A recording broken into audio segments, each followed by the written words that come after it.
નાની મારિયા એ જોવે કાક કાક એ તો કેવી અજબ જેવી વાત છે.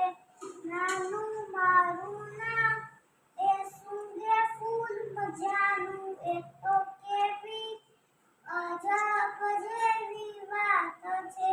નાના મારા કાન એ સાંભળે ગઈ રખું એ તો કેવી અજબ જેવી વાત છે.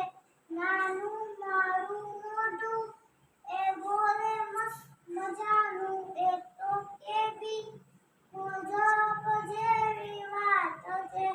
નાના મારા હાથ એ તાળી પાડે સાથ એ તો કેવી અજબ જેવી વાત છે. નાના મારા પગ એ ચાલે છાના માના એ તો કેવી અજબ જેવી વાત છે.